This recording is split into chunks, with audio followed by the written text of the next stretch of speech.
இந்த வீடியோவில் நம்ம என்ன பார்க்க போகிறோம்னா, நம்ம நிறைய வீடியோவில் பார்த்துருப்போம். இந்த இடத்துல வந்து அது சாண்டோனியா கேரக்டர் போட்டுட்டு நம்ம உள்ளே போய் நிற்கிற மாதிரி பார்த்துருப்போம்.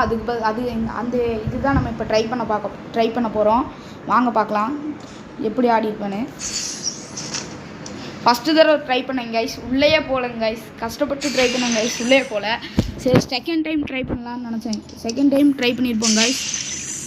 செகண்ட் டைமும் உள்ளே போயிருக்காது. தேர்ட் டைமு எப்படி போச்சுன்னு தெரிலங்க கைஸ். உள்ளே நீங்கள் இந்த மாதிரி ட்ரை பண்ணியிருக்கீங்களா இல்லையான்னு கமெண்ட்டில் சொல்லுங்கள் கைஸ். பாருங்கள் இப்போ விடுவோம் பாருங்கள் கைஸ். உள்ளேயே போகலைங்க கைஸ். எப்படிங்க கைஸ்? ஆனால் அவனுங்களுக்கெல்லாம் எப்படி உள்ளே போச்சுன்னே தெரிலங்க கைஸ். அவனுங்களை ரிவே பண்ணுவோம் நம்பி நம்மளை ஃப்ரெண்டு வேறு நம்மளை ரிவே பண்ணி விட்ருக்காரு கைஸ். அவனால சோலோதருக்கு பதிலாக ரிவே பண்ணிட்டோங்க கைஸ். எனிமிஸ் எல்லாம் வந்துடுவானுங்கன்னு நினச்சேன் கைஸ். யாருமே வரலைங்க கைஸ் கடைசி வரைக்கும். இப்போ பாருங்க கைஸ், இப்போ விடுவாங்க கைஸ், கரெக்டாக உள்ள போயிருங்க கைஸ். எப்படி தான் கைஸ் எனக்கே தெரிலங்க கைஸ். இந்த மாதிரி நீங்களும் ட்ரை பண்ணுறீங்க.